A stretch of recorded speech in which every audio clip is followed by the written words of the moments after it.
Juliet, তোমরা খাচ্ছ না কেন? এই যে খাবার দিয়া কেন খাচ্ছ না? এই যে এখানে খাবার, এই প্লেটে খাবার, কেন খাচ্ছ না তোমরা? জুলিয়েট, কেন খাচ্ছ না? কি সমস্যা কি? তুমি আমার হাত খাবা? কি তুমি খাচ্ছ না কেন? এই যে খাবার খাও, নাও খাবার খাও, খাবার খেতে হবে। আমি ওই খাবার দিব না। রোমিও আর জুলিয়েট তারা অনশন করছে।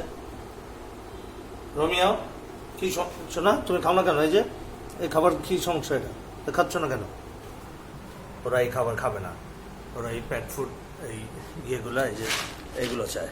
এটা নড়ার হাতে নেওয়ার সাথে সাথে দুইজনই একদম রেডি হয়ে গেল। খুব বাজি হয়েছে। এইটা এত এক্সপেন্সিভ একটা খাবার আর এত মজার একটা খাবার, এটা সে খাবে না। মানে সারাদিনে কয়েকবার দেওয়া হয়েছে, তাই জন্য তারা খাবে না, এখন অনশন করছে। গতকাল রাত্রের থেকে আমি খাবার দিই নাই, এটা দিয়ে রেখেছি, তারা টাচই করছে না। দেখান অবস্থা ওদের।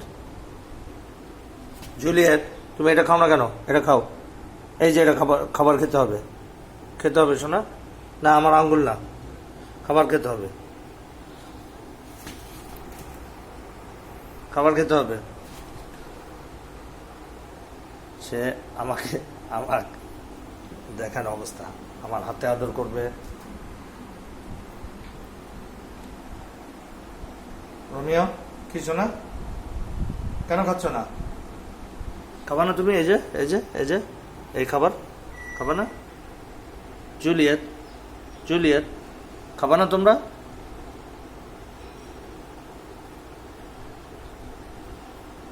জুলিয়েট আমাকে আদর করছে, আমাকে পটানোর চেষ্টা করছে, যে হাতের মধ্যে আবার কামড়ও দেয় সে। কেন তাকে খাবার দেওয়া হচ্ছে না? পেট ফুড তারা চায়, ওই যে দানা দানা খাবারটা, ওটা খেতেও ইজি আর ওদের কাছে বেশি ভালো লাগে। ওটা ওই স্মার্ট হার্টের খাবার, তো খুবই মজাদার।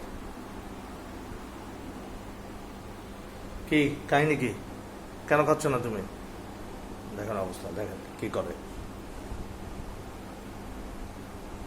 তারপরেও এই খাবার খাবে না, তাদেরকে ওই খাবারই দিতে হবে। না আর সহ্য করা যাচ্ছে না। কালকে রাত্রের থেকে তারা খাচ্ছে না। আমি ভেবেছিলাম খাবার না দিলে, এই পেট ফুড যদি না দিই, ও সরি, এটা স্মার্ট হার্টের না, এটা অন্য একটা ব্র্যান্ডের। স্মার্ট হার্টেরটা একটু অন্যরকম। পরের খাবারটা ওদের স্মার্ট হার্ট হবে ইনশাল্লাহ।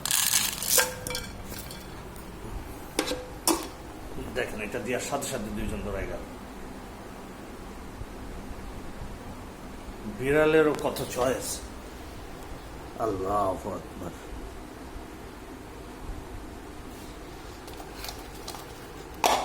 আর it's really funny. They have their own choice. I have to give them food, whatever they like. Romeo, Juliet, এখন আর কেউ তাকাবে না। তারা খাওয়ায় খুব ব্যস্ত, কারণ কালকে রাত্রে থেকে খায় নাই। আমি এই খাবার দুইটা দিয়ে রেখেছিলাম। তারা কালকে সারাদিন এই খাবার খেয়েছে। প্রথম দুইবার খুবই মনোযোগের সাথে খেলো ওই ক্যান ফুডটা। এটা হচ্ছে এই যে এই ফুডটা, এটা থাইল্যান্ডের প্রোডাক্ট অফ থাইল্যান্ড, হ্যাঁ। এবং খুবই মজাদার, কারণ যখন খুললাম, গতকাল যখন খুলেছি তখন পাগল হয়ে টেবিলে উঠে গেল। জাস্ট সারাদিনে কয়েকবার দিলাম, কারণ একটা ক্যান খুলে যদি ফ্রিজে রেখে আবার দিই, তারা খেতে চায় না। ফ্রিজে রেখে ঠান্ডা হয় বা ফ্রিজের একটা গন্ধ পায়। ঠান্ডা খাবার তো দিই না, তাদেরকে দেয়া হয় অ্যাকচুয়ালি একটু মাইক্রোওয়েভে দিয়ে ওয়ার্ম করে তারপরে দেওয়া হয়। তাদের জন্য বিড়ালের খাবারের জন্য আলাদা মাইক্রোওয়েভ রাখা হয়েছে, তারপরেও তারা খাবে না। দেখেন তাদের কাণ্ড কারখানা, কি মজা করে এখন ওই খাবার খাচ্ছে, ড্রাই ফ্রুটটা খাচ্ছে। আর ড্রাই ফ্রুটটা actually is not good for them, not good for their health. একটু একটু জুসি খাবারগুলো, যেটা ওয়াটারি সেটা হলে ভালো হয়। আমি যেমন এই খাবারগুলো একটু জুসি, তাতে ওরা প্রচুর পানিও পায়, কারণ এই ড্রাই ফুডগুলো is bad for their kidney.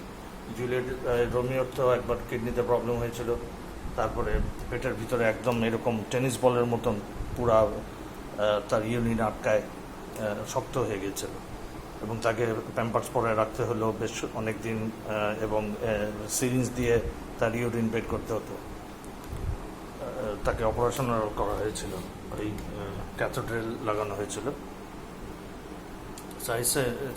মানে হ্যাসেল, আর বিড়ালটার জন্য তো খুবই কষ্টকর। যাই হোক, এই জন্য এই ড্রাই ফুডগুলো একটু কম দিই, কিন্তু এগুলো খাওয়ার জন্য খুব অস্থির হয়ে থাকে। সবাই ভালো থাকবেন। মে আল্লাহ ব্লেস অল অফ আস। আসসালামু আলাইকুম রহমতুল্লাহ।